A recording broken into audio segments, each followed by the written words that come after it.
The sun bore down on Copper Gulch like a divine hammer, turning the main street into a scorching griddle that cooked leather soles and blistered bare skin. Heat shimmered off the false front buildings, warping their shapes until the whole town looked ready to melt clean off the map. And in the middle of that furnace, Lyra Wade knelt in the dirt, wrists bound behind her with rope that had already chewed her skin bloody. 19 years old and whittled down to bone from months of forced hunger, she wore a flour sack dress that draped off her frame like a burial cloth. Her father's eyes stared out of her face. Owen Wade's cold gray gaze, once filled with hope for this town, now hollowed into despair. Blood slid from the split in her lip where Mara Voss had struck her not 20 minutes earlier. Dust copper grit and fear mixed on Lyra's tongue, leaving her craving a spit she didn't dare waste the moisture for. Pain throbbed through her left shoulder where an old burn, shaped like the base of a branding iron, pulled tight whenever she shifted. A reminder of the first time she'd tried to escape Mara's grip. Mara Voss towered above her like a vulture sizing up a carcass, one jeweled hand tangled in Lyra's hair, hard enough to make her scalp bleed.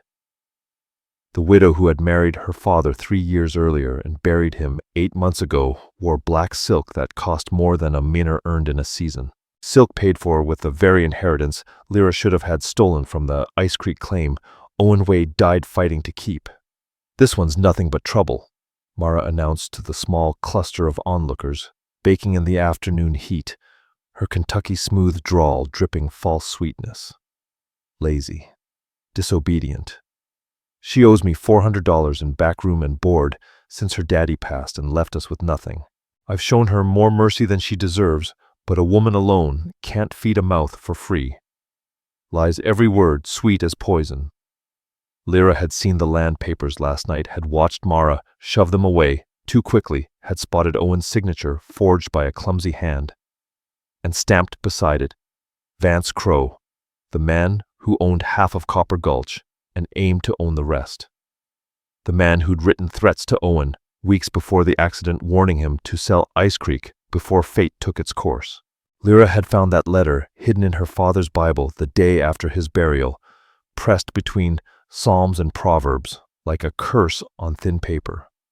Back then, she'd been too grief-stricken to understand how the cave-in fit into the message. But now she understood all too well. Brig Holt circled her like livestock he intended to purchase. His pale eyes weighed her the way cold-hearted men measured poker hands. A trafficker, a handler of difficult goods, the kind who made girls vanish from Kansas City and appear in distant brothels with no memory of the journey. His suit was spotless despite the dust, his bay rum cologne barely masking something chemical and disturbing beneath it. Spirited, he murmured, appraising her like merchandise. "I can see the flame in her. Some men pay extra for that, makes breaking them worth the coin." He grabbed Lyra's chin, forcing her head upward with fingers cold despite the blistering heat. "Others prefer them already broken. Depends on the market." Lyra jerked away, earning a savage yank from Mara that tore tears from her eyes. "See," Mara shrilled. "Disrespectful. Ungrateful.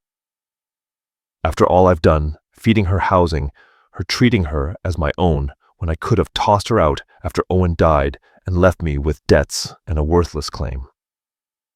Ice Creek was far from worthless. It held water year-round, the only steady source for miles. And Vance Crowe needed that water to fuel his expanding copper empire. Water worth killing for if you were the kind of man who priced human life beside profit margins. A crowd gathered, miners, just off shift, saloon girls on break, shopkeepers, hungry for spectacle. Sheriff Lang stood in the shade, arms folded, face blank. He wore the badge, but everyone knew whose pocket tugged his strings. Vance Crowe's. $40, Brig Holt said at last, voice flat as a dealt hand. "That's my offer. Girl this thin won't last long in hard labor, and that fire in her will cost time to break. 40 cash or I ride on."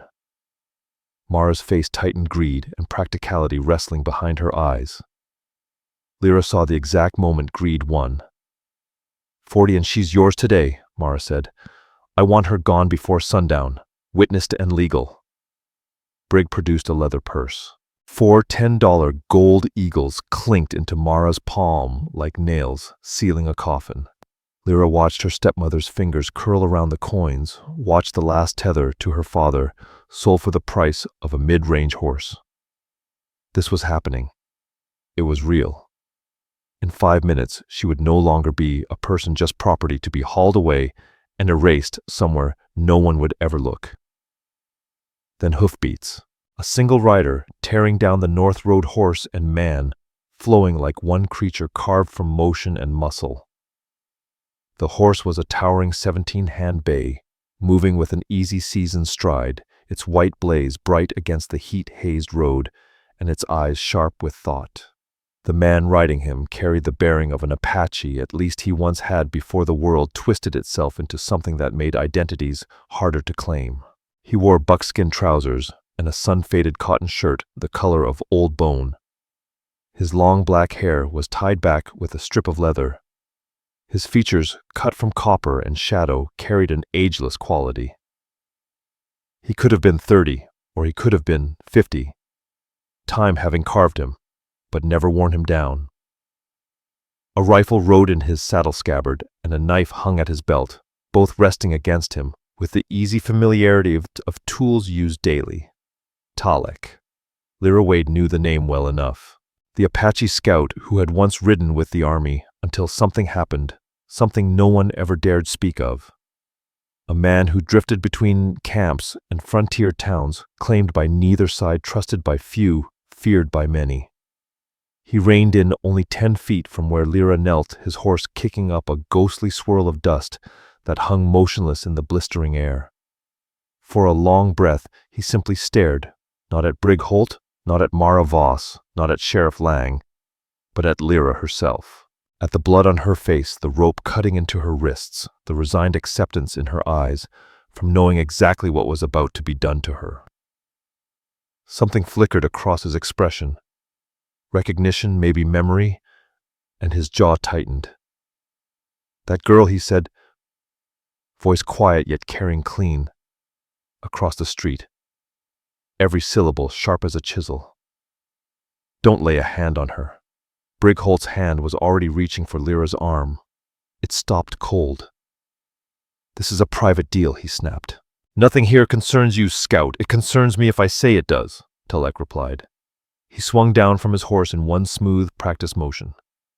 "How much debt?" $400, Mara Voss answered, quick as a rattlesnake sensing profit. $40, Brig cut in, voice edged hard. "We already settled it. The trade is done." Talic's gaze drifted from the coins in Mara's palm to Lyra, then back to Brig Holt with a contempt that could peel bark from a tree. $40, he repeated, slow and sharp. "That's the price you put on a human life. I price stubborn merchandise at market value," Brig shot back. "I'm the one making the bid." Talic reached into his vest and pulled free a leather pouch heavy with coin. $40 in gold, he said. "I take the debt. The girl leaves with me." The street fell silent except for the whisper of wind and the distant churn of machinery. Mara Voss's eyes gleamed like cut glass. "The debt is 400, she insisted. "The debt," Talic said evenly, "is 40 because that's what you took from him. You don't get to invent a new price now." He stepped closer, his voice turning to flint. $40. Paid here. Paid now. And the girl walks free of every claim." "Free?" Mara's voice spiked shrill. "She owes you nothing. She owes no one a damn thing." Talic answered. "Her father died and you stole what he built. You forged his name, and then you tried to sell his daughter. Those aren't the actions of someone wronged. They're the actions of a thief." Color drained from Mara's face, then came roaring back in anger. "How dare you?" "I dare because I see the truth," Talic cut in. He turned his gaze to Brig. "You want to fight me for her, I'll oblige. Or you can take your $40 and ride before your reputation burns to ash.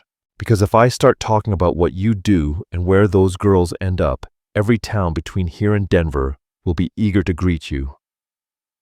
Brig's pale eyes chilled further. as he calculated odds that suddenly tilted against him. Public attention meant questions. Questions meant trouble. Trouble meant lawmen not bought by Vance Crowe might start sniffing around. "Keep your money," he growled to Mara, bitterness dripping from each word. Then to Talic, "And you watch your back, Scout. Copper Gulch can be a deadly place. Lots of accidents." "They do happen," Talic agreed calmly, "especially to men who profit off misery." Brig mounted and rode away without a backward glance, though Lyra saw in his stiff shoulders the promise that this wasn't finished. Talic faced Mara, who still clutched Brig's gold. "The money goes back," he told her. "Then I pay you, proper and witnessed." Mara wanted to lash out, but too many eyes pressed in on her. With a hiss of frustration, she hurled the coins after Brig's retreating form, then snatched Talic's gold with both hands. Witnessed Sheriff Lang called from the shade. Debt paid in full. Talic knelt beside Lyra and sliced the rope around her wrists. The blade was so sharp she barely felt the cut, only the sudden burning rush of blood surging back into her hands. She staggered, but he caught her before she fell. "Can you stand?" he asked. She nodded, though her voice refused to form. She pushed herself upright through sheer grit. "Listen close," Talic murmured low enough for her alone. "I bought the debt, not you. Understand? A paid debt dies where it's paid. You don't owe me a thing. You're free to walk away this very moment if that's what you choose." Lyra Wade stared at him, trying to make sense of why he would say such a thing. Why she asked. "Because when I was 12, Talic said, voice flat, but carrying an old bruise beneath it, I watched my sister sold off like cattle. Because I couldn't stop it then, and I can stop it now. Some debts are worth paying, even when you owe nothing." He held out his canteen. "There's a doctor 2 streets over named Dr. Mercer. Solid man. He'll tend those burns. Patch you up." He studied her with a quiet seriousness. "After that, the road's yours. Stay or go. Find honest work. Or hunt down the truth. Whatever you choose, let it be your decision." "Dr. Mercer," she echoed. 2 streets down Talic. "Confirmed. Blue door. Tell him Talic sent you. Tell him you need help before sunset, because once that woman comes out of her shock, she'll start stirring up trouble." He walked back to his horse, swung up in a single clean motion, and paused long enough to look down at her. "My people say a wolf walking alone is either brave or foolish, and right now you're alone." He met her eyes. "Don't be foolish. Take honest help when it's offered." Then he turned north, heading toward the Apache camps, leaving Lyra standing in the dusty main street with bloodied wrists, a torn lip, and the first real choice she'd held in 8 long months. Behind her, Mara Voss screeched, "You'll regret this, girl. You'll crawl back within a week." Lyra didn't listen. She was already moving toward the blue door, 2 streets over, toward whatever future waited. Toward the truth, she was only beginning to understand her father's death had never been an accident. Dr. Mercer's clinic smelled of carbolic acid and dried blood. The front room doubled as waiting space, an exam table, worn leather, patched too many times to count. Shelves bursting with bottles labeled in cramped handwriting, and a west-facing window that let the late sun spill across the room in thick gold stripes. Mercer himself looked every bit of 60 steel-gray hair hands that shook slightly, more from whiskey than age, Lyra suspected. But his hands were gentle as he washed the dirt and blood from her wrists, the warm water stinging like hornets. "Talic sent you," he said, more of a certainty than a question. "That man has a knack for stumbling into trouble that needs fixing." He studied her split lip, the burn scar on her shoulder, and the tense stillness of someone trained to fear every motion. "How long she been starving you? 5 months, Lyra rasped. "Since spring, when I started asking questions about my father's claim." Mercer's jaw locked hard. He reached for salve and rubbed it into her wrists. "Your father was Owen Wade. Ice Creek claim. He nodded. I remember him. Fine man. The cave-in that killed him. He hesitated. There were things about it that didn't sit right. Lyra's breath hitched. What things? Things I couldn't prove. Things I didn't have the courage to chase because asking the wrong questions in this town can get a man disappeared. Shame flickered over his face. The support beams in that shaft were inspected 3 days before the collapse. The inspector swore they were solid oak-tight, braced, safest tunnel in the whole mine. But it collapsed anyway, Lyra whispered. It collapsed anyway, he repeated. And your father was the only man down there. 3 days later, your stepmother remarried with witnesses like Vance Crow, and 2 weeks after the funeral, that Ice Creek claim transferred to Crow's company to satisfy debts. He wrapped the last strip of bandage. Neat. Clean. Too clean. I'm telling you this because you deserve the truth. But I'm also warning you, truth is dangerous in Copper Gulch. Lyra looked down at her newly bandaged wrists at the burned scar peeking from her torn sleeve. I'm already hurt, she whispered. What more can they do to me, oh child? Mercer said softly. You don't know how inventive cruel men can be. He froze mid-sentence, eyes narrowing on something behind her. Lyra turned and realized what he'd seen. Her dress was ripped where Mara had grabbed her, revealing a sliver of white tucked into a seam paper she had sewn into the lining 2 days earlier. What's that? Mercer asked quietly. Lyra reached back and slid it free, a single folded page worn soft from being hidden. She'd found it tucked inside Mara's Bible. She unfolded it on the examination table. Both leaned over it as the afternoon light poured across the ink. A ledger page, columns, dates, names. 3 entries struck like a hammer. Owen Wade. Ice Creek. Protocol 7 initiated. 2/1/28 D52 completed 3/1/12 D52. Water rights transferred 3/1/15/52. Dane Fletcher. Blue Ridge. Protocol 7 initiated. 11/02/51 completed 11/15/51. Mining rights transferred 11/18/51. Joss Carver. Dry Canyon. Protocol 7 initiated.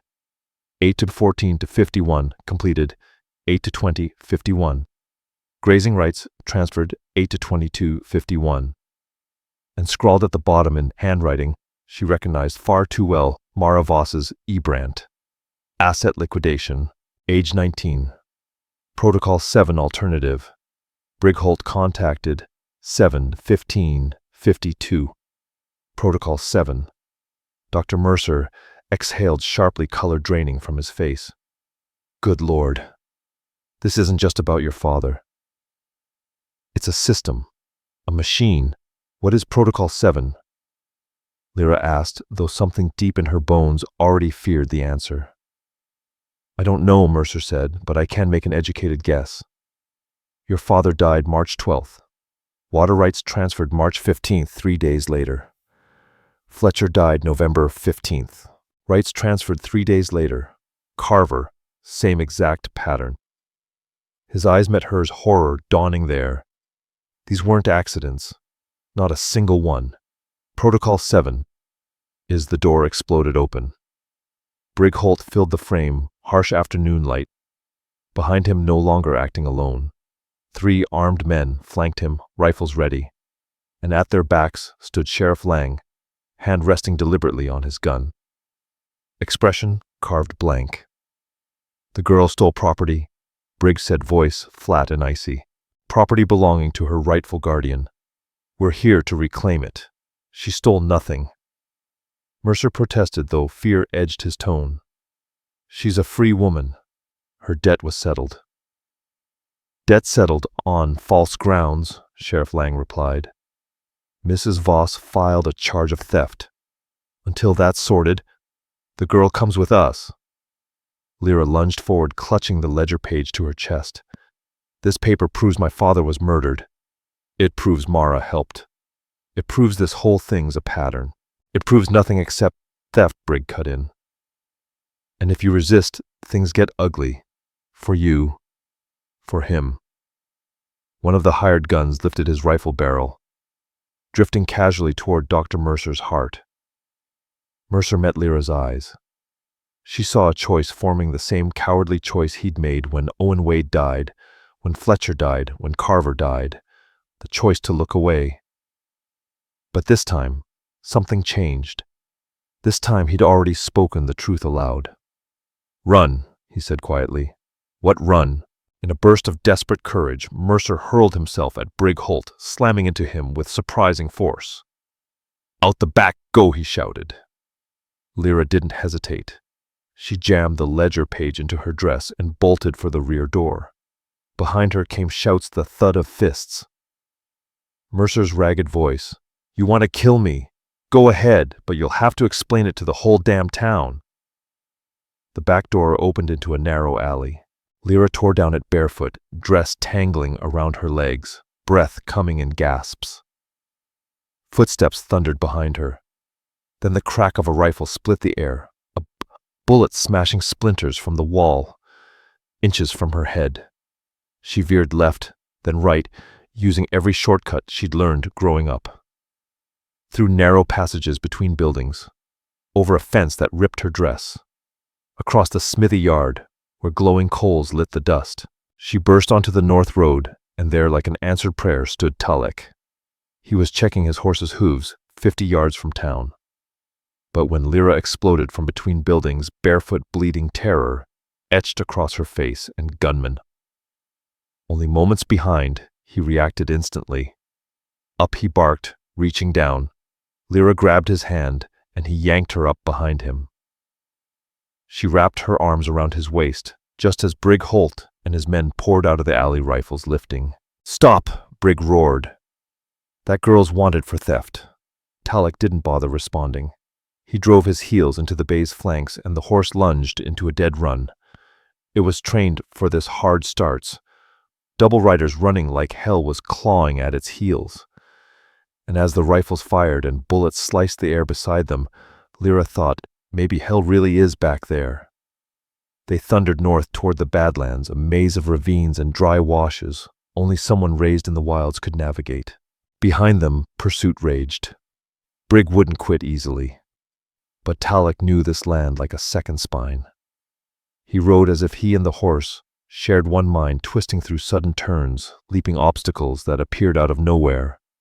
The sun bled out behind them, sky streaking orange and purple. Night dropped fast desert air, falling 20 degrees in minutes. Lyra shivered in her thin dress arms locked tighter around Talic's waist, the ledger page pressed between them like a damning truth carved on paper. When night finally settled and they'd put enough miles between themselves and Copper Gulch, Talic eased the bay to a slower pace, letting the animal catch its breath. "Are they still behind us?" Lyra Wade asked, her voice scraped raw. "Yes," Talic answered plainly. "Brig Holt won't back down. Not after you shamed him. Not after you grabbed something he considers valuable enough to chase into the Badlands in the dark." "That page is proof," Lyra said. "Proof my father was murdered. Proof it's organized. Proof something called Protocol 7 exists." "Tell me later," Talic cut in. "Right now we need shelter before they close the distance. There's a place 3 miles north, a hollow with rock walls and a single choke point. We can defend it if we need to." He nudged the horse into a steady trot, keeping the terrain between them and their pursuers. Lyra clung to him and prayed to something, then to justice maybe, or whatever force decided who lived and who didn't. Behind them, lanterns sparked through the darkness like drifting fireflies. Men spreading out, searching. Brig Holt hadn't brought a posse, he'd brought a small army. And Lyra had brought nothing but a fragile piece of paper and the mercy of a stranger. The hollow was a narrow slit in a sandstone ridge, invisible until they were practically riding over it, a hideout only someone who truly knew the land would ever find. The entrance barely allowed the horse through.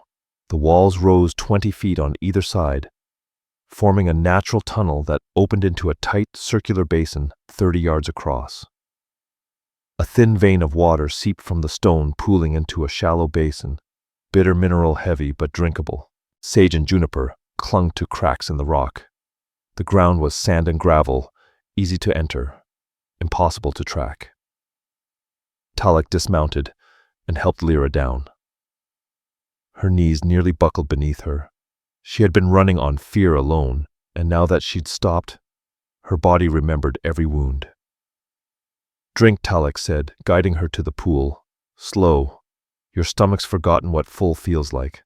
Lyra knelt, scooping water with trembling hands, sipping in small, careful mouthfuls, even though her body screamed to gulp it down. The taste was sharp stone and metal, but it was wet and cold, and that was enough. Talic stripped the tack from his horse, rubbing the animal down and checking each leg with meticulous care. The animal had run hard, carried double weight, and faced gunfire. It deserved the attention. "We have 2 hours at most before they locate this place," he said. "Brig Holt isn't stupid." No, Lyra whispered. "He's calculated. A businessman with no soul. He'll spend whatever it takes to reclaim what he thinks he owns. Then we prepare."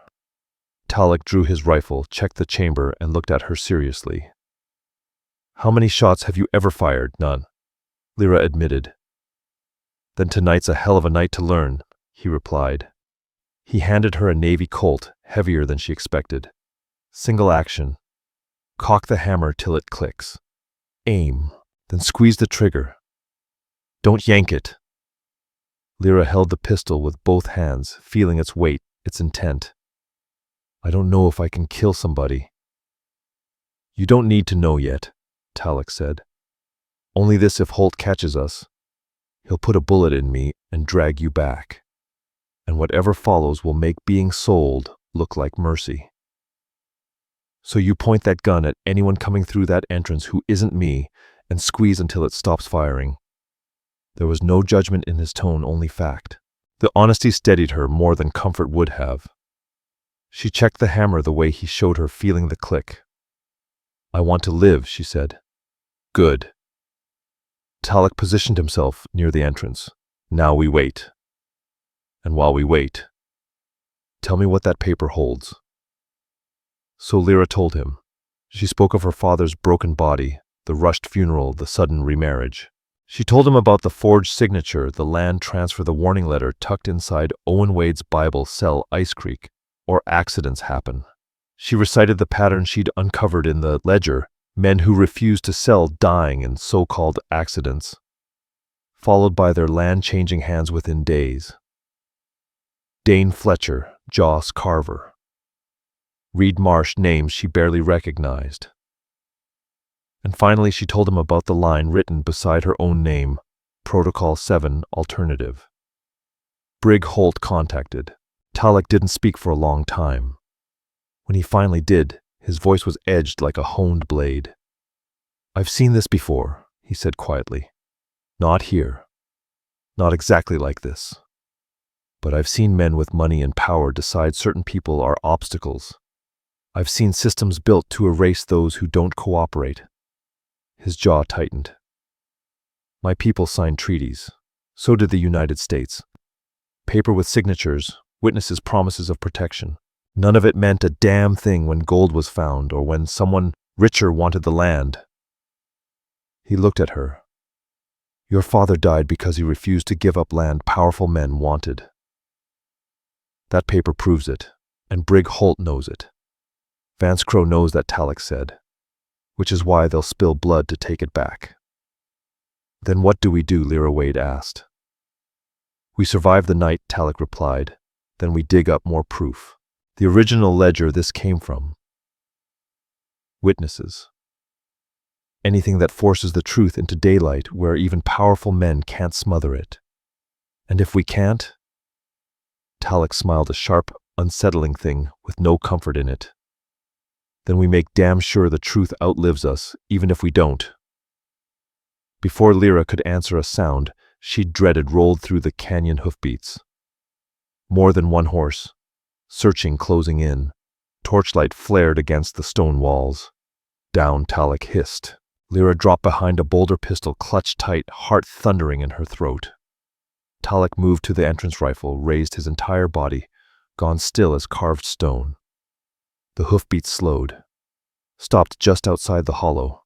Then Brig Holt's voice, cold enough to carry clean through the canyon. "I know you hear me, Scout. I know you're in there. Tracks lead straight in, and don't lead back out." Silence answered him. "I'm a businessman," Brig went on.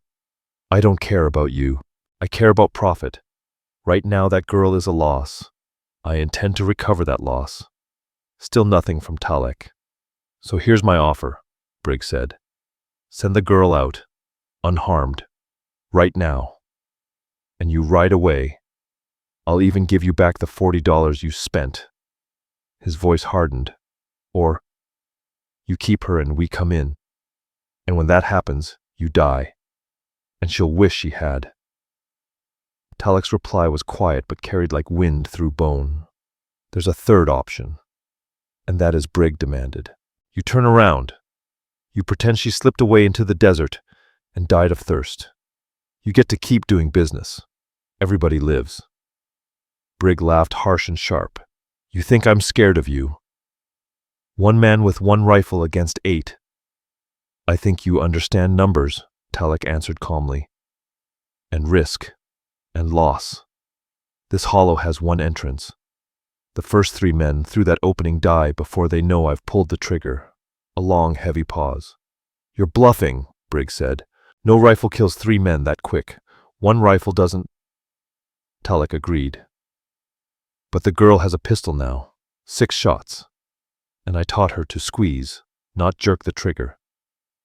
He let the words settle. "So if you rush us, you're looking at 7 dead men, and you brought 8 total.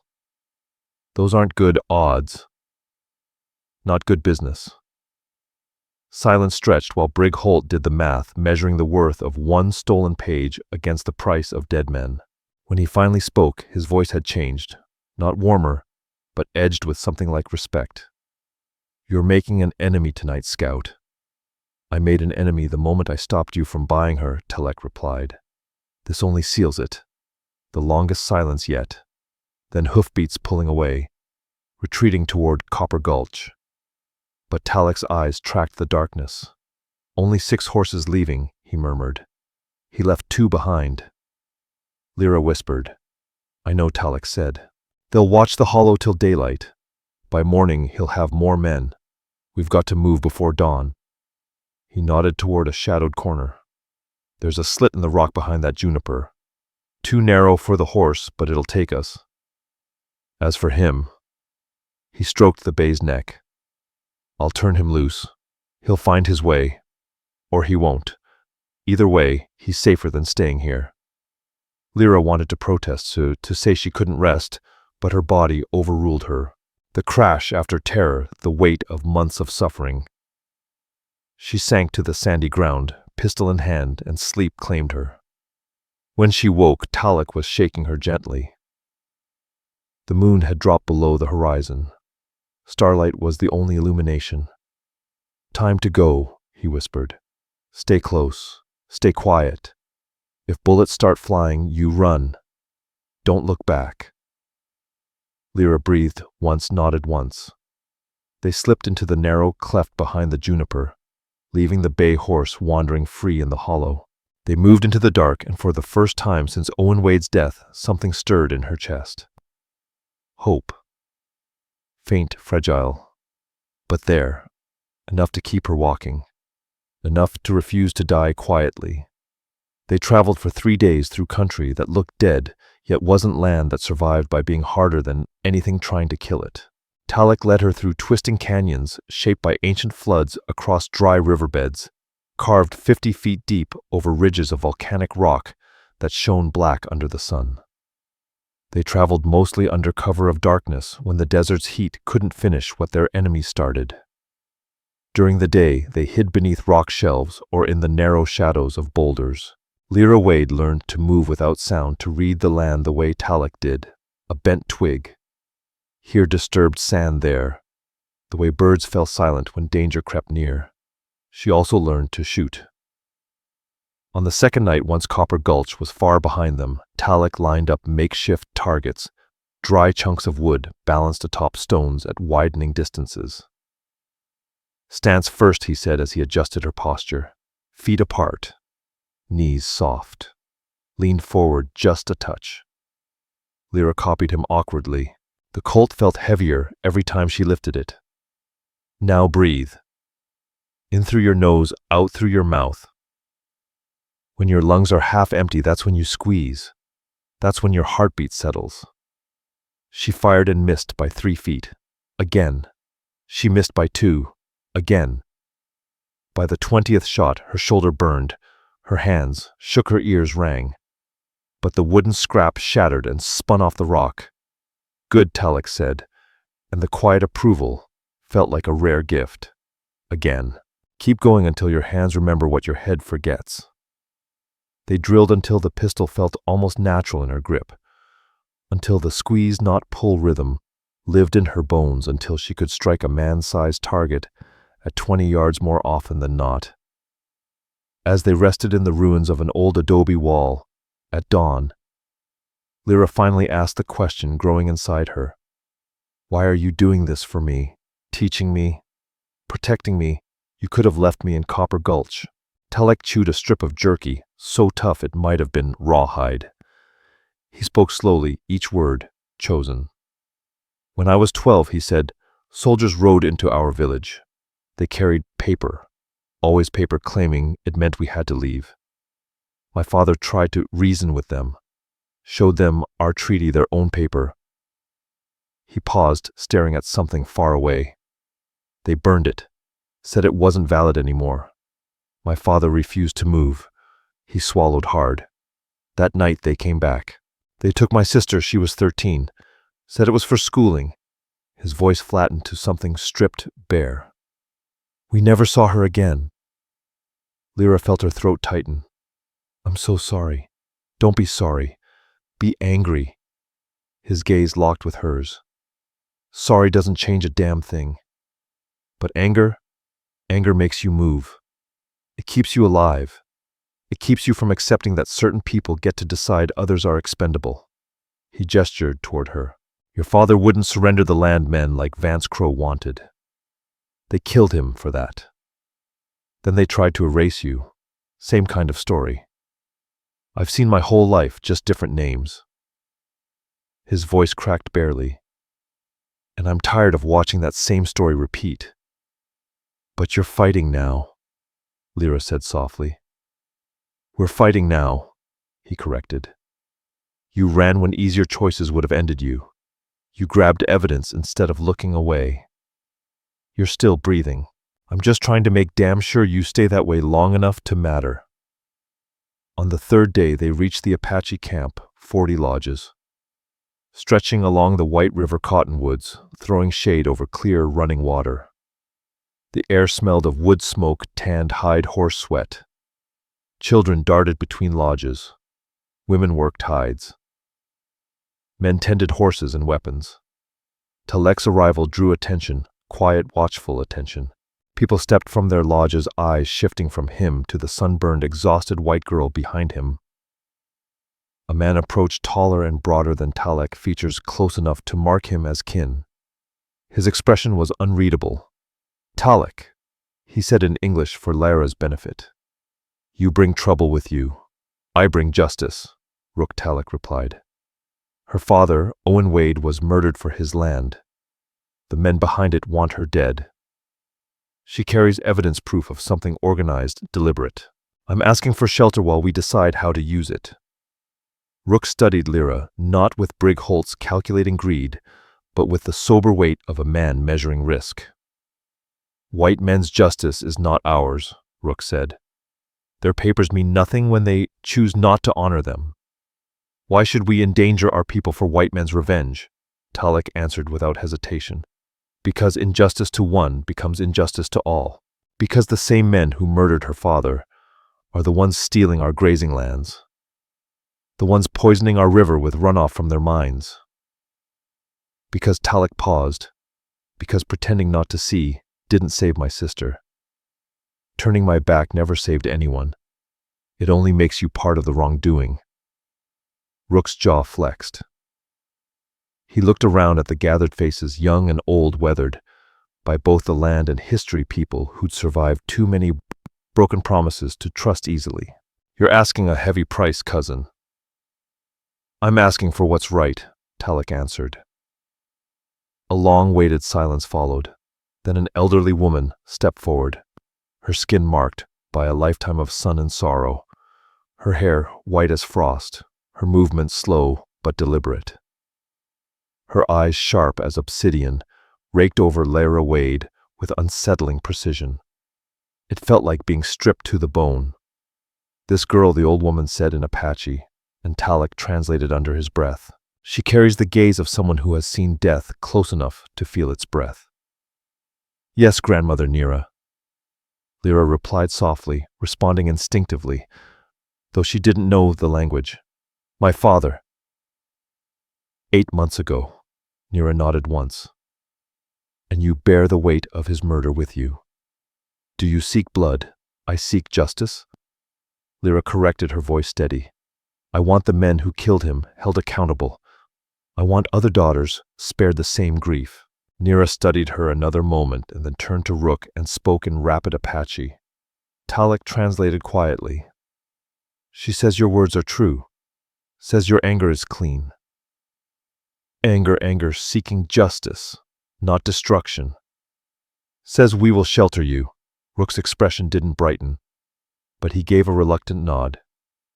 "She may stay, but danger walks beside her, and danger follows all of us.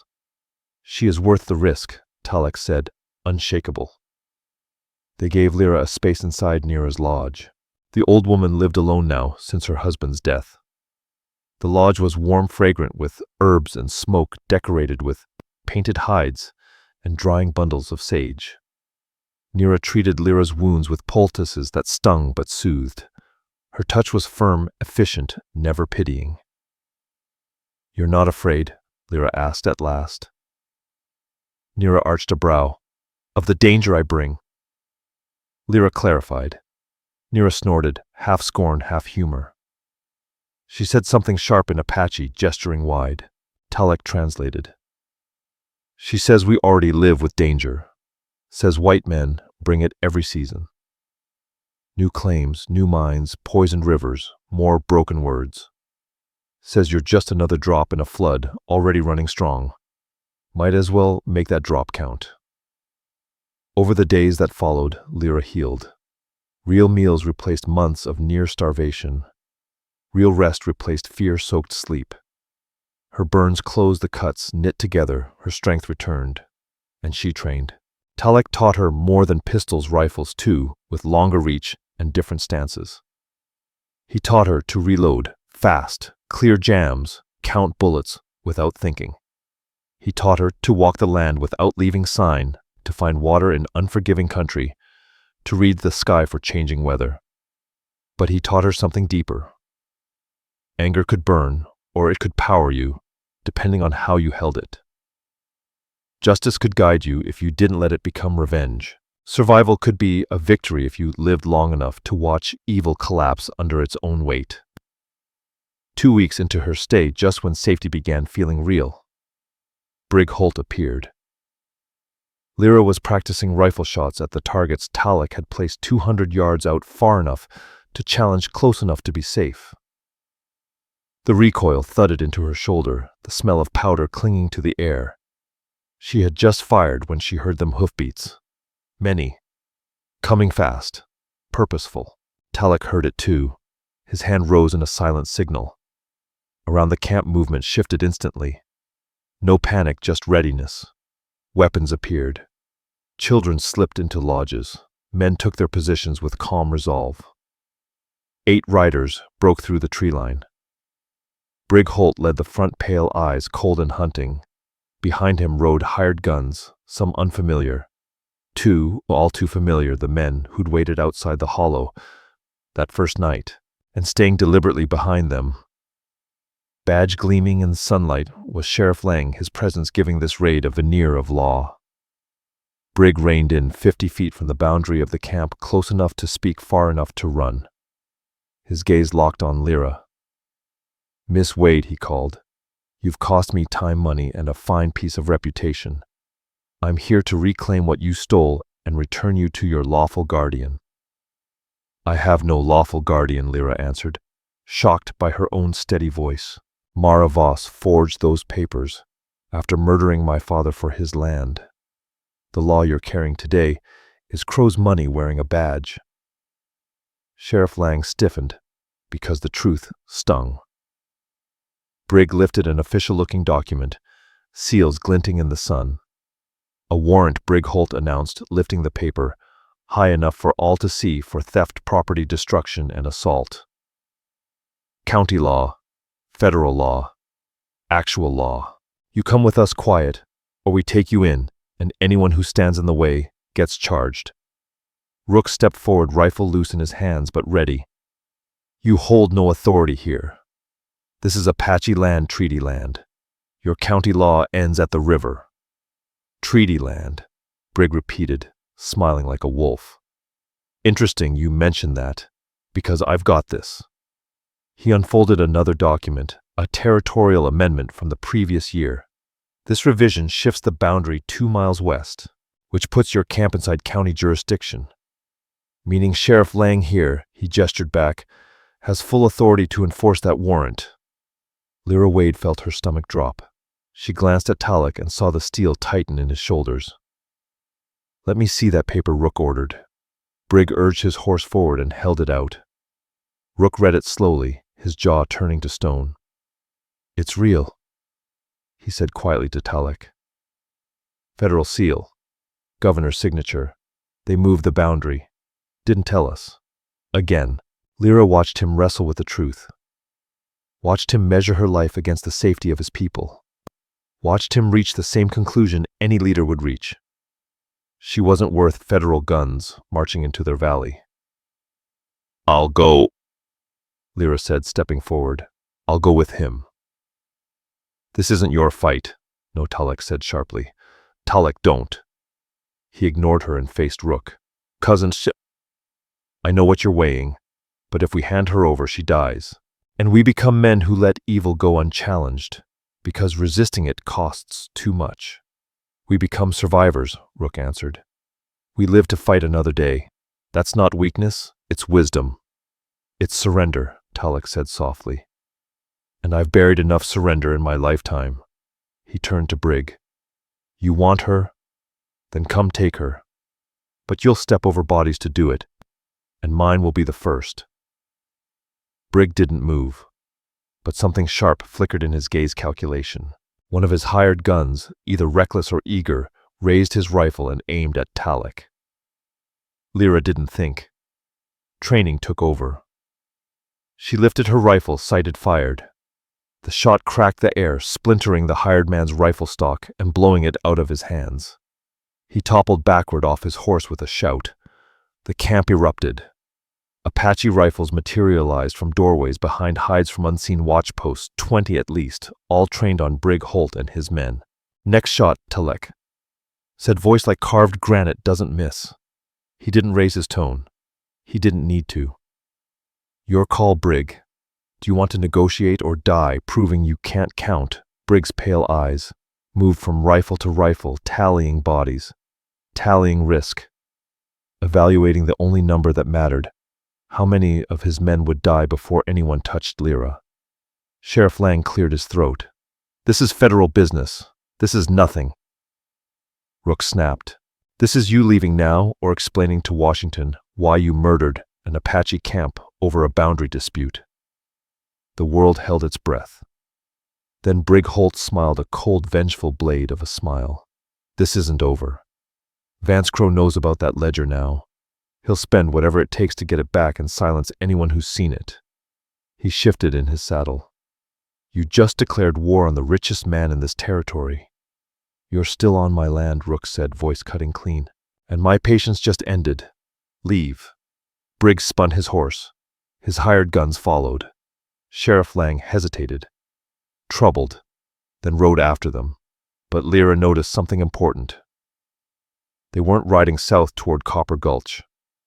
They were heading west toward the territorial road, toward telegraph lines, toward places where men gathered more guns. They'll return, Rook murmured, with more men. Maybe soldiers. We can't stay here, I know, Talic said quietly. But we bought time, Talic said quietly. Time to dig up more evidence, more witnesses. Enough truth that Vance Crowe can't bury this, no matter how much money he throws at it. He turned to Lyra Wade. You did good. Brave and foolish, but good. That shot saved lives. Just don't do it again unless there's no other choice. Only now did Lyra feel her hands shaking the crash after adrenaline. She had aimed a weapon at a man, fired with intent. Even if she'd missed on purpose, she had crossed a line.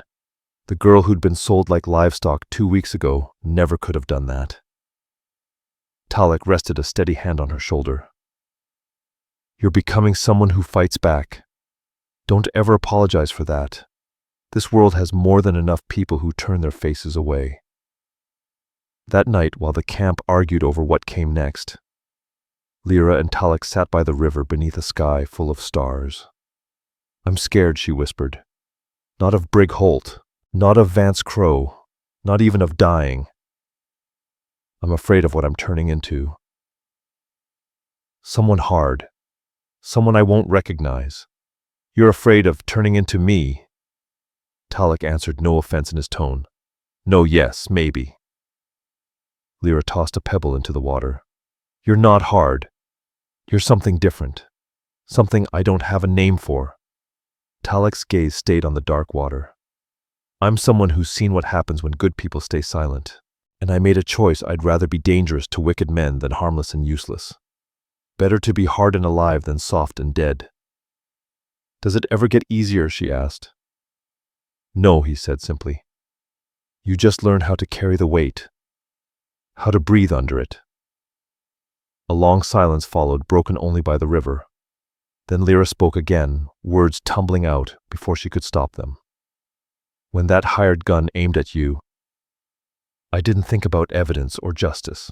All I thought was, I can't watch another good person die while I stand still, so I didn't. Talic looked at her, then really looked, and something shifted in his eyes. Respect, recognition, maybe something deeper. That's how you know, he murmured, when protecting someone else matters more than protecting yourself. That's when you stop being prey and start choosing who you are. They sat together in easy silence beneath the turning constellations, and Lyra felt something settle inside her, not peace, but acceptance. Acceptance that she had crossed a threshold today, that the girl who knelt bleeding in Copper Gulch was gone. Someone stronger lived in her skin now, someone who could aim true, someone who would no longer die quietly. 3 days after Brig Holt's retreat, a mule shuffled into the Apache camp. Dr. Mercer slumped in the saddle, looking as worn as his mount. Lyra's heart seized. If he had come all the way here, something had shifted badly.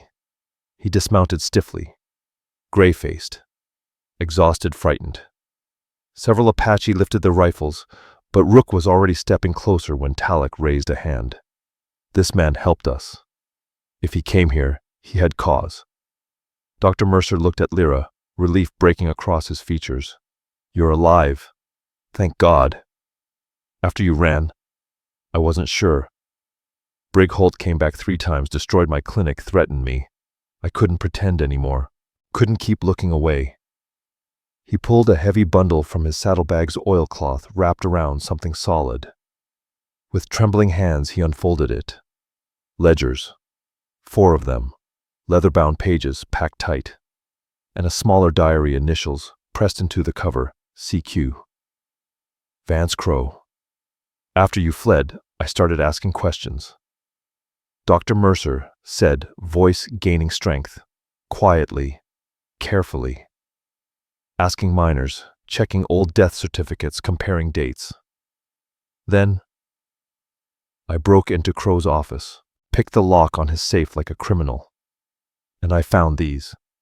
He spread the ledgers across the ground. This is organized, calculated. Protocol 7. It wasn't just your father, Lyra. It's dozens, maybe more. homesteaders who refused to sell, businessmen who stood in the way, even politicians who didn't vote the way Crow wanted. He opened the first ledger and pointed to a narrow column of names and dates written in Crow's cramped hand. Dane Fletcher, he read softly. Blue Ridge Sector. Protocol 7 initiated 11:02:51. Shaft support. Maintenance deferred to cut costs.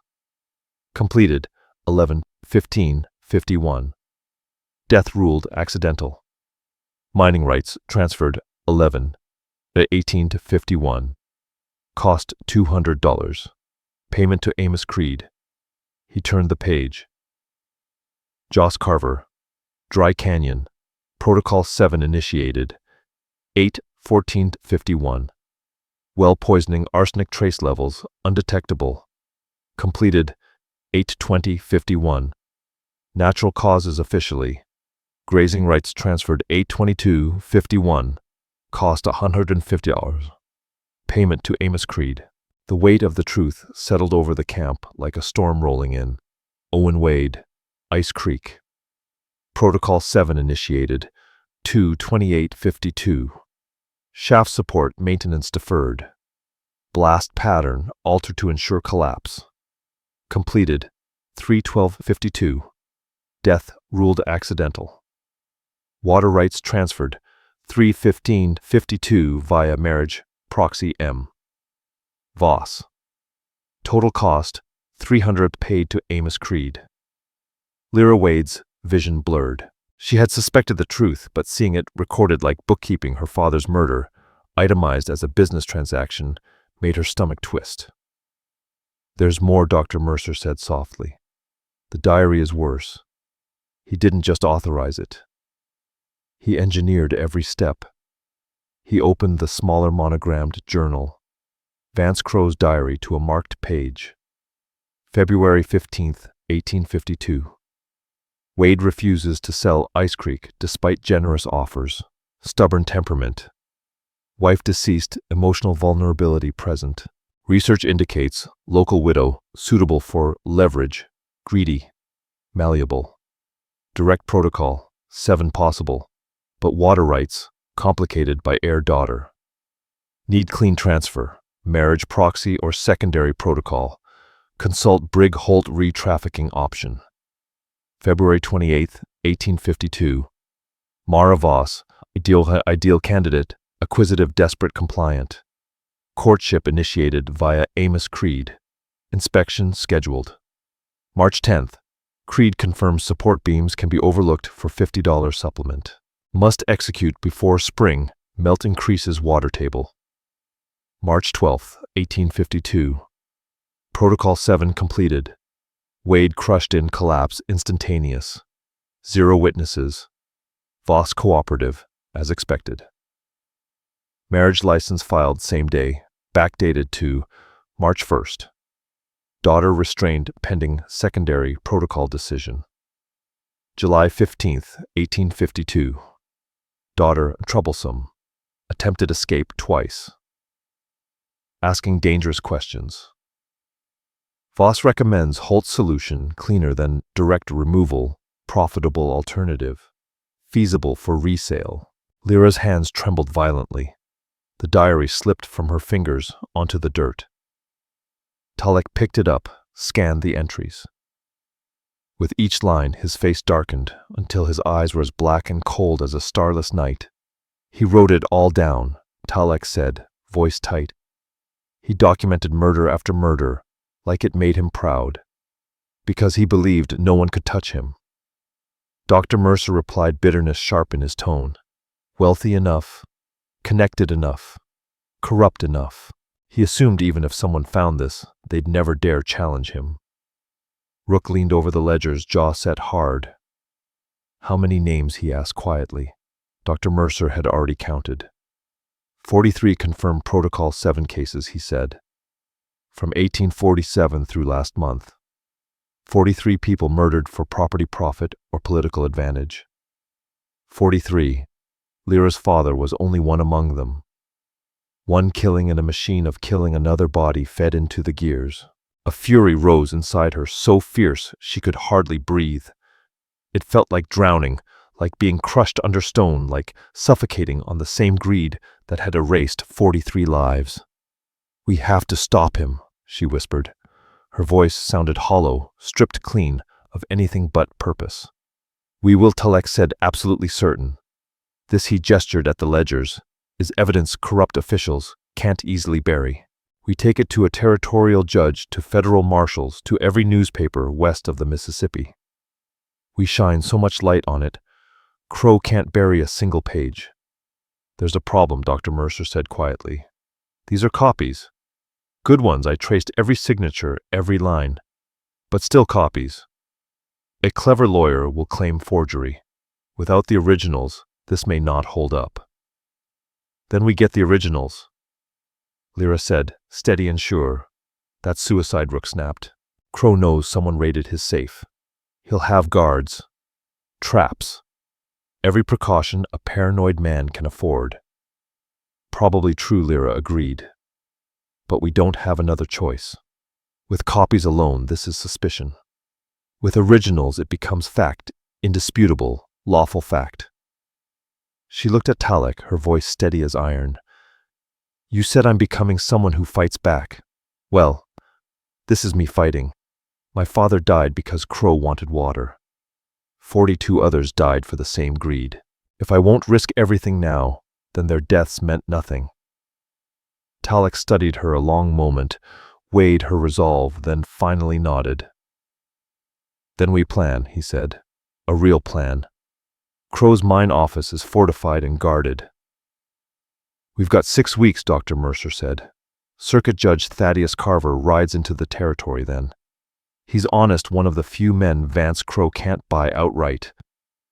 If we put the originals in his hands along with testimony and witnesses, he'll hear the case. He'll issue warrants." 6 weeks, Rook repeated grim. "That's not much time. It's what we've got." Talic answered. "So we use it. We plan. We prepare. And when we strike, we hit perfect. Because we only get one shot at this." Lyra Wade looked down at the ledgers at her father's name, written beside the words, "completed," and 300 payment. At Crow's diary documenting the killing of Owen Wade like it was routine accounting. She made her vow then, quiet, fierce, solemn. 43 lives, her father's among them. She would make every one of them matter. Vance Crow would fall, and she would be the one to push him from his throne of stolen bones. No matter the price. They left the Apache camp 4 nights later under a sliver-thin moon that barely drew shadows. Talic, Lyra, Rook, and June Marlowe, the school teacher who had ridden out from Copper Gulch with news that changed everything. Crow hired 20 more men, June reported. Real gun hands. They're guarding the mine office in shifts 8 at a time. And he moved his safe. It's no longer in the North Shaft office. "Where is it?" Rook asked.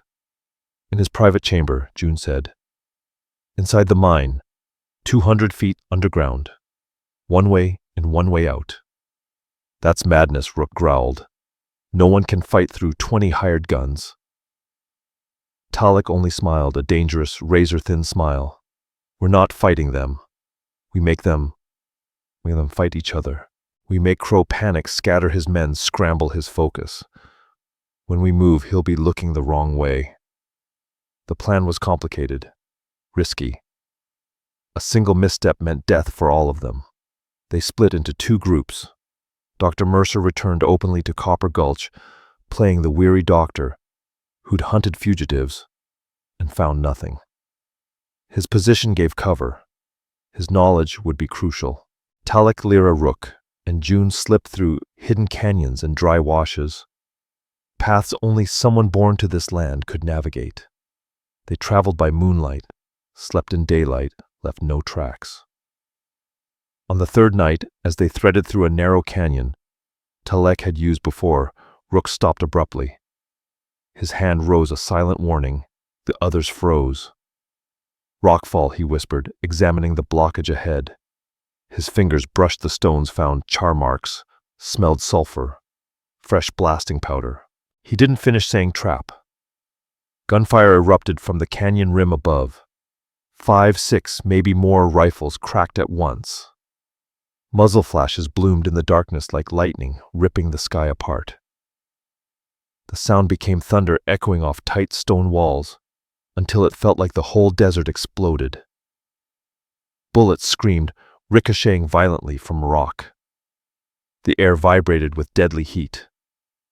One round passed so close to Lyra's cheek she felt the wind of it smelled scorched metal.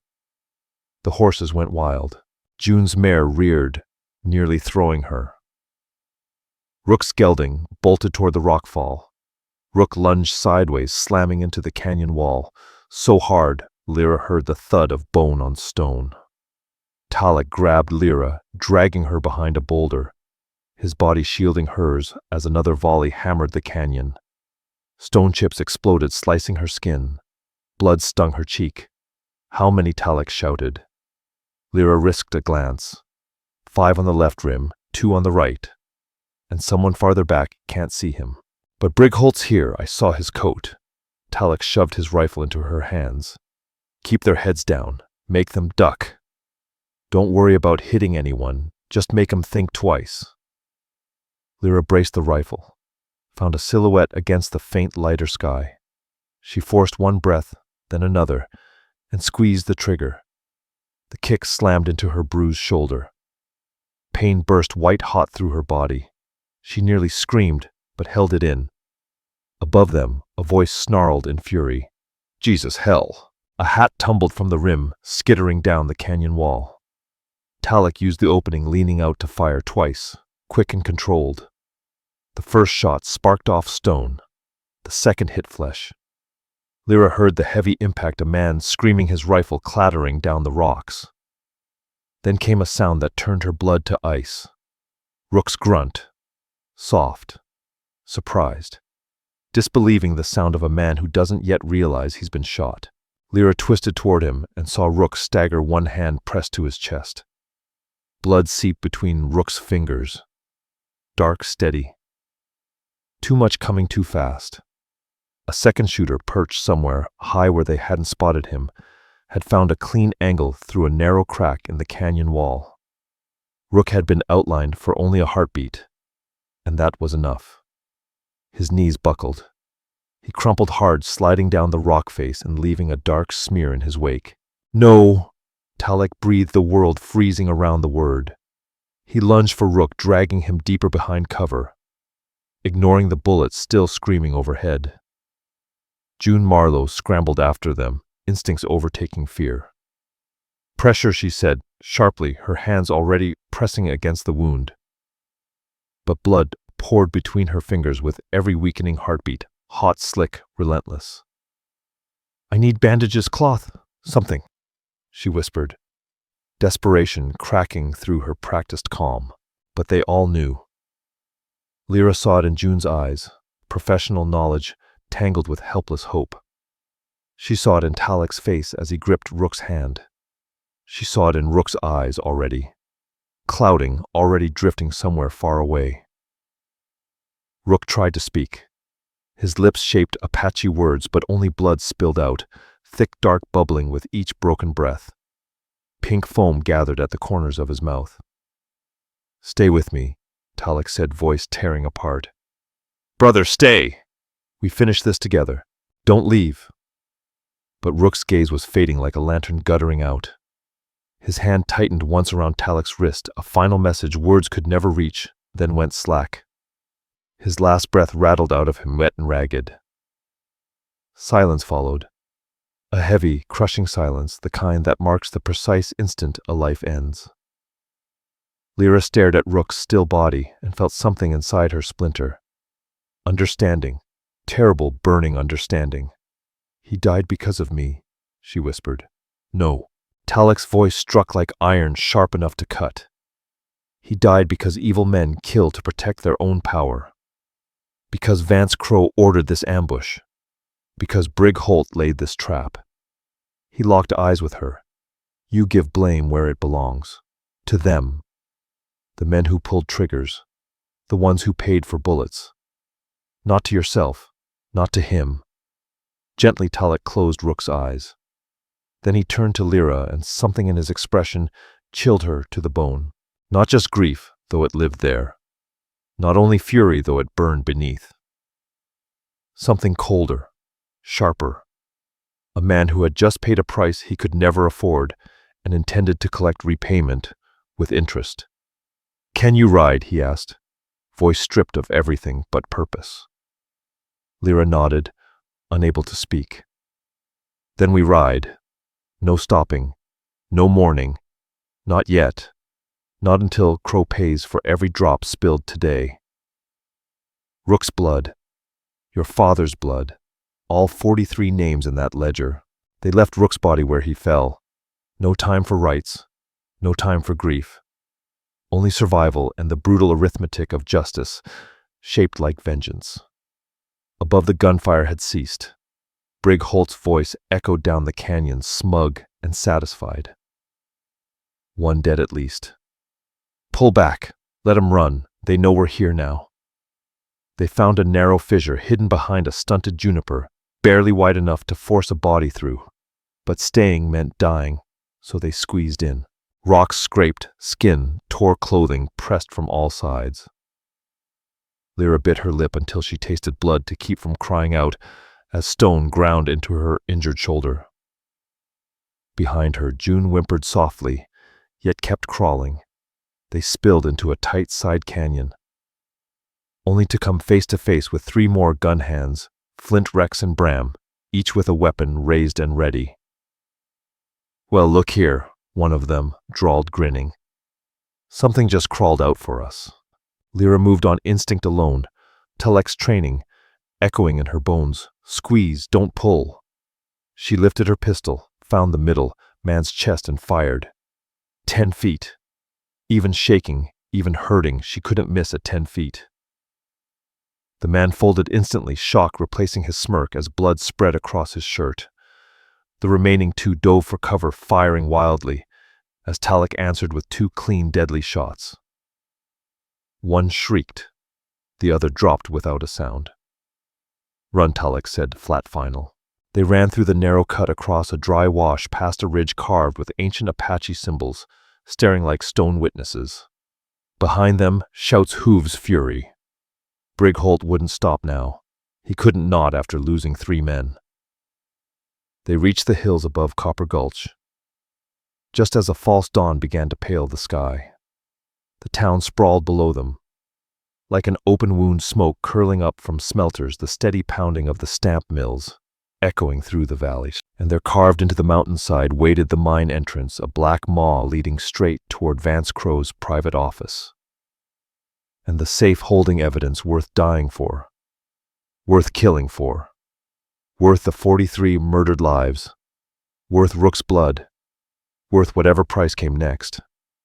"We can't do this, June," Marlowe whispered, her voice thin with terror. "Not now. Rook's dead, and if we walk into that place, we're gone too. For what? For paper, for justice. That keeps more good people from ending up in graves," Talic said quietly. "For forcing Vance Crow to face consequences before he adds 44 and 45 to that ledger.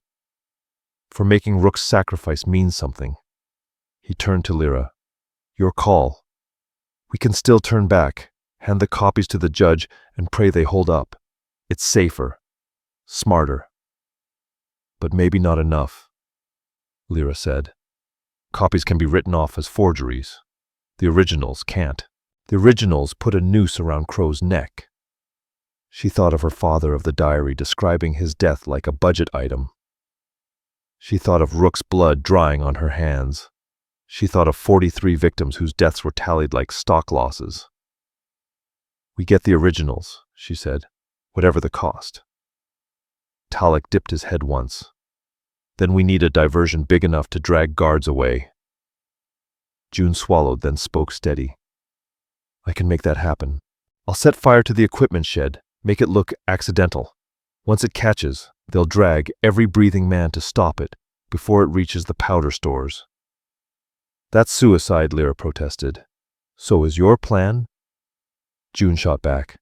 "At least this way, if you die, somebody's left to speak the truth." She looked straight at Talic. I'm done standing aside while decent people die. Let me do something that matters. Talic studied her for a long heartbeat, then nodded. 1 hour after sunrise. Shift change. Guards will be half awake. Light it then. Once we hear the alarm, we move. 1 hour, June agreed. They waited as dawn bled across the sky in streaks of orange, purple, and red colors that looked too much like blood swirling in water. When the moment came, June did not hesitate. The equipment shed erupted like judgment from above flames, roaring 50 feet high, black smoke rolling into the brightening sky. Heat blasted across the ground, scorching men hundreds of yards away. The shed packed with oil grease, lumber, and everything that burned went up like tinder. June had chosen well. Bells clanged. Men poured out of doorways and mine shafts and guard posts. Confusion rippled in every direction, shouting. Running, arguing, scrambling buckets together. Fire bred chaos, and chaos spread like a disease. Talic and Lyra slid into that confusion like shadows, dressed in stolen miners' clothes, canvas pants, coarse shirts, faces smeared with coal dust. They vanished into the swarm. The mine entrance was thinly guarded now. Most of Brig Holt's hired guns had sprinted toward the fire instinct overriding orders. The 2 remaining gate guards barely glanced at Talic and Lyra as they stumbled past, coughing, shouting about smoke and equipment checks. Inside the mine became a world apart, cool, dark, smelling of damp rock, old powder, and worn-out sweat. Heavy timbers creaked under the weight of the mountain above. Water dripped somewhere deep in the tunnels. Oil lamps lit the sloping shaft every few dozen feet. Following Dr. Mercer's directions, they descended fast. Main shaft 200 feet. Left at the crosscut. Right along the ore cart rails. Left again into the administrative tunnel carved straight from solid stone. Crow's private office sat at the end, its door thick timber, reinforced with iron, locked by a polished padlock that gleamed even in the dim light. Talic drew a wrapped pry bar from his belt. "This will make noise," he murmured. "When it does, be ready to move." Lyra nodded, pistol firm in her grip. Her heart hammered so loudly, she wondered if Talic could hear it. He wedged the bar beneath the lock. Braced. Pulled. Metal groaned. The lock refused. Then crack. The crack echoed through the mine like a rifle report ringing down the tunnels and announcing them to anyone still standing. The door gave way and swung inward. Vance Crow's office looked absurdly civilized for a place carved out of stone desk chairs, shelves stacked with maps and ledgers, even a small rug softening the floor. And there, tucked in the corner, sat the safe. Thick steel, fireproof, bound with iron and secured by a combination lock. "Damn," Talic muttered. "Can you get it open?" Lyra asked. "No, not without the sequence. You need to step back from that safe," a cold voice cut in from behind them. "Before my men drop you where you stand." Lyra whirled, pistol raised, and froze, staring straight into the face of Copper Gulch's king. Vance Crow stood rigid and immaculate, even in crisis vest, buttoned mustache, waxed sharp as a knife. But his eyes burned with a fury he barely kept caged rage at anyone who dared threaten the empire he'd built on corpses. Flanking him, Brig Holt rifle leveled at Talic's chest. 4 hired guns, Flint. Rex Bram Soren, already aiming to turn the office into a slaughterhouse. And Sheriff Lang in the rear, his expression twisted with guilt and fear, hand hovering near his holster, but unwilling to commit. "You just don't know when to stay dead, do you, girl?" Crow hissed. "Like a damn cockroach. Stomp you in Copper Gulch and you crawl back out in the Apache camp. Ambush you in the Badlands and you slither into my mine." His gaze slid to Talic, dripping contempt. "And you? Nothing but a thorn I should have ripped out years ago." "Open the safe," Lyra said, voice steel, even though she trembled inside. "Now. Or this turns into a shooting match." Crow actually laughed, genuine amusement. You're outnumbered 5-2. You're underground with one exit. And you're threatening me." He shook his head slowly. "Girl, that's not bravery. That's suicide." He nodded to Brig Holt. "Kill them. Empty the rifles. Toss the bodies in shaft 7 with the others. We'll tell Judge Carver they died starting the fire. Clean and simple." Brig lifted his rifle, lining up a shot directly at Lyra's heart. The other guns cocked in unison, and then the mountain itself answered. A timber long, rotting from damp, weakened by decades of cheap repairs, chose that exact heartbeat to surrender. It split with a deafening crack, shrieking as it tore apart. The beam came crashing down, smashing through a shelf, scattering ledgers, knocking over an oil lamp. Glass shattered. Oil spilled across dry wood. A breath of silence, then whump fire raced across the surface, sucking oxygen from the room in a single greedy inhale. Flames leapt up the walls, crawling along support beams, feeding on dust and old gun oil. Smoke flooded the tunnel, instantly thick, choking black. Brig panicked and fired blindly through the smoke. His shot ricocheted, slammed into one of his own men's shoulders, spinning him into Brig, and sending both stumbling into the growing fire. Brig's coat ignited. He shrieked raw animal terror and ran blazing toward the exit flames, devouring him as he screamed. "The powder," someone hollered. "The crates move." 3 crates of blasting powder sat stacked in the corner of Crow's office, left there, with criminal stupidity, and the flames kept inching toward them, like they were being invited. Panic erupted. Men bolted for the exit, shoving, trampling, fighting each other, the instinctive terror. Every miner carried a fire underground. Another beam groaned overhead, then cracked. Then another. Dirt and stone rained down in growing handfuls. Talic seized Lyra's arm.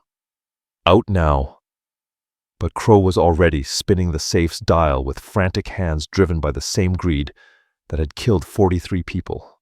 Even with the mine collapsing, even with fire licking at his feet, he wanted his evidence. The safe clicked, swung open. Crow plunged both arms inside and grabbed the ledgers, the originals that matched Jeremiah's copies, the documents he couldn't afford anyone else to possess. Lyra saw her moment. She lunged, ripped 2 ledgers from Crow's grip with desperate force. Crow snarled, lunging after, her eyes burning with something feral. "Those are mine," he screamed, voice breaking. "Mine." A gunshot cracked. Crow jerked as the bullet punched through his shoulder. He stared dumbly at the blood, blooming across his vest, then turned toward the doorway. Sheriff Lang stood there, pistol smoking, eyes blazing with something between fury and shame. "I said, move," he shouted. Sheriff Lang had shot Vance Crow not to kill, but to stop him. A clean hit to the shoulder, deliberate, the kind of shot meant to halt a man without ending his life. Still, he had pulled the trigger on the man who'd lined his pockets for years. Crow staggered backward, clutching the wound, his face twisted in disbelief and betrayal. You shot me," he rasped. "You dare, I dare," Sheriff Lang said, voice flat as a tombstone. "I'm done, Crow. Done with your orders. Done being your hound. That girl told the truth. You murdered her father. You murdered dozens. And I helped by pretending not to see. That ends today. Now get out before that powder blows." Lyra didn't wait. She clutched the ledgers tight to her chest and ran Talic right beside her. They bolted into the main shaft just as the ceiling behind them gave way, collapsing in a roar, like the mountain itself was dying, tons of timber and rock crashing down, swallowing Crow's office whole. They ran through choking smoke, through falling debris, through tunnels buckling under the strain. The air burned their lungs. Splintering beams cracked overhead like rifle fire. Then the blasting powder ignited. The explosion didn't roar. It punched a deep, gut-shaking blast that hurled them forward in a wave of heat and pressure. Lyra's ears went dead, then rang back slowly, picking up screams, shouting, and the terrible groan of the mine settling into ruin. They stumbled into daylight, coughing soot-covered alive. Behind them, the mine belched smoke, and dust, a black plume, climbing into the sky. Men emerged, staggering, some crawling, some carried, some never coming out at all. Faces blackened, clothes burned, eyes wild with terror.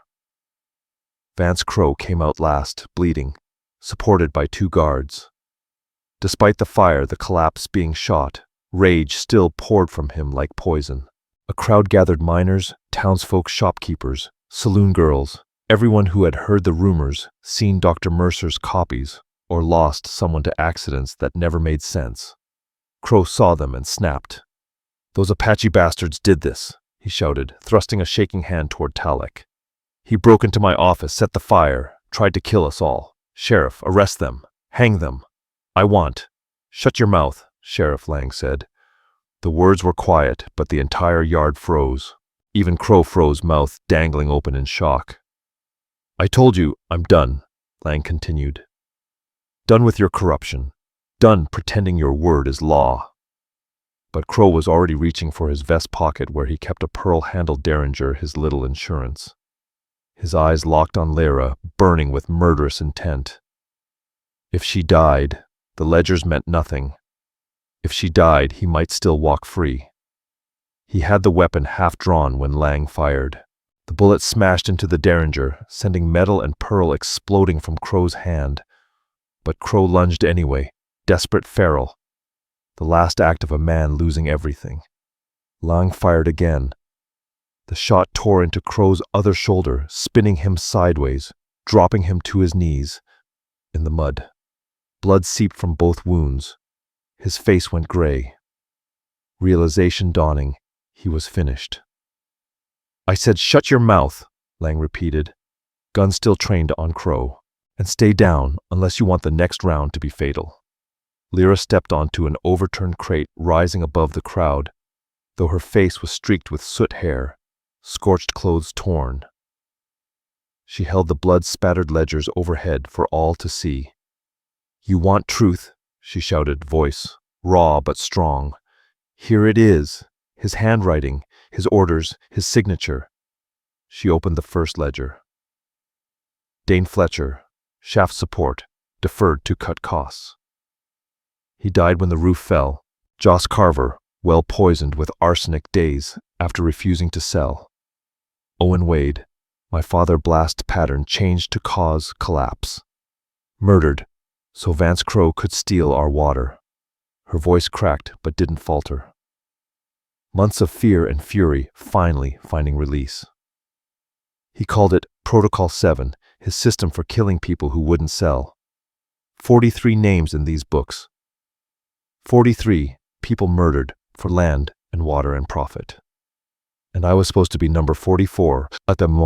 She tossed the ledger to the nearest miner. "Read it. See for yourselves." The ledger moved from hand to hand, pages turning, eyes widening, jaws tightening as the truth spread like wildfire. "That's my brother's name," a miner shouted. "Says he was murdered." "Mine too," another cried. "He killed my husband and called it an accident." The crowd swelled with grief, turning to rage. Realization turning into a roar. A man's life traded for $10. A woman cried, her voice splintering with grief. The murmur in the crowd surged, swelling into a boiling storm, 43 families' worth of buried rage rising all at once. Sheriff Lang holstered his gun, then slowly pulled his badge from his vest. He stared at it, the weight of every compromise, every silent moment, every time he'd looked away. Then he let it fall into the mud at Vance Crowe's knees. "I've ignored the truth long enough," he said, voice gravel rough with shame. "Told myself I was keeping the peace. But this," he swept a hand at the ledgers, at the people there, "ain't no peace in this. Just murder, stamped and signed." He faced the crowd, miners clutching pick handles, and grief that had curdled into rage. "Vance Crowe," he declared, "you're under arrest for fraud, theft, conspiracy to commit murder, and God knows what else." His gaze swept the men nearest Talic and Lira. "And hear me well, anyone lays a hand on that Apache or the girl, they answer to me. Not Crowe's law, Real law. The kind that stops turning its head when powerful men spill blood. The rope someone had brought for a lynching hung, forgotten its purpose, dissolving into the rain-thick air. Shame and relief mingled across hardened faces. Vance Crowe knelt in the mud as the first drops of rain began to fall, streaking his soot-smeared face. But rain couldn't wash away guilt. Couldn't wash away 43 dead souls. His jaw trembled. His mouth opened and shut without sound. For the first time in his life, Vance Crowe had no words, no threat, no bribe, no lie slick enough to save him. Lyra stood on the crate, trembling, part exhaustion, part blood loss. Falling stone had cut her in a dozen places she'd been too focused to feel. Through the crowd she caught Talic's eyes. He gave a single nod. Acknowledgement. Respect. Shared victory paid in blood neither could ever forget. They had survived. They had won. But the price? Rook's body still lay in that canyon. Her father beneath a weathered grave. 43 names carved into the pages of a ledger. Those losses would never wash away. The rain broke fully, then sheets pouring from a smoke-dark sky, washing mud from boots and ash from hair. Washing away lies. Washing away the illusion that power made a man untouchable. For the first time in years, Copper Gulch smelled like more than ore and death. It smelled like rain. Like a world scrubbed clean. Like justice finally stepping out of the shadows. 6 weeks later, Circuit Judge Thaddeus Carver arrived with a military escort, a hard-jawed man with steel-gray hair and a reputation that made criminals shake and politicians break into sweats. The trial lasted a week. Crowe's attorney surrendered on the third day after the 20th witness and 50th document charted the cold machinery of Protocol 7. A system. A pattern. A slaughter dressed in bookkeeping ink. Lyra testified in a plain dress June Marlowe had sewn. She held forth the ledger page with her father's name, held the diary with each calculated murder laid out like a business route. Judge Carver read every line, and with each word his expression sharpened into something like righteous fury. Then came judgment. Lyra Wade is hereby recognized as the lawful heir to Ice Creek. Vance Crowe is guilty of 15 counts of conspiracy to commit murder, along with fraud, theft, kidnapping, and unlawful trafficking of persons. 25 years, hard labor. No parole. His assets are seized for restitution to the families of the dead. Maravos, convicted of fraud, forgery, abuse, and conspiracy, received 12 years. Brig Holt burned nearly beyond recognition. Had vanished before trial and was never seen in Colorado territory again. A portion of Crowe's seized fortune, by Judge Carver's order, went to the Apache band in restitution for Rook's death and decades of forced encroachment. And for once justice was written plainly into law, their suffering counted. Lyra rebuilt Ice Creek into something new, part homestead, part haven. Travelers found water freely offered. Scales weighed honestly. No one was turned away, no matter their skin or tongue. Above the doorway she carved, "Water shared is water saved. All welcome." She hired survivors freed from Amos Creed's trafficking circle, Celia among them, paying fair wages for the first time in their lives. June. Marlowe taught school twice a week in the old barn loft, Apache children and settler children, learning side by side. Talic became the bridge. Few believed possible carrying messages between camps, settling disputes, making peace where war once simmered. He rode roads where no white man dared and walked into towns where no Apache had ever been welcomed. And somewhere in that long work of healing, their relationship, forged under fire, grew into something soft, steady, inevitable. By the time anyone asked if they were courting, they'd already been partners for months in every way that mattered. The proposal came during early snowfall. Simple. Typical of him. "This place is ours now," Talic said. "Should make it official." "That your way of asking?" "Yes." "Then yes." Their wedding blended Apache rites with settler prayers. Lira blessed them with sage smoke. June read from scripture. Children laughed. Drums played, fiddles answered. Not perfect unity, not the end of prejudice, but a beginning. 5 years later, on a bright summer morning, Talic and Lyra stood at the long table outside the way station, surrounded by a crowd no one could have imagined the day they met. 15 children ran between benches, some in Apache braids and buckskin, some in calico dresses and worn boots. A future built on justice, on blood paid forward into peace, on 2 people who refused to be destroyed and rebuilt a world instead. Some of the children's faces, shaped by both worlds, waited with bright eyes and small bedrolls slung over their backs, barely containing their excitement. June Marlowe stood beside them now, no longer just a teacher, but the way station's schoolmistress. Her hair carried threads of silver, but her voice still rang clear. Lira was there as well, leaning on a carved walking stick, yet smiling softly. Today, Lyra Wade told the children in the blended English and Apache speech that had become common around Ice Creek. We honor someone who chose justice when it cost everything. Someone who stood for all of us, no matter where we came from. Talic stepped forward. His name was Rook, he said, voice steady. He was my brother. He gave his life so truth could rise above greed.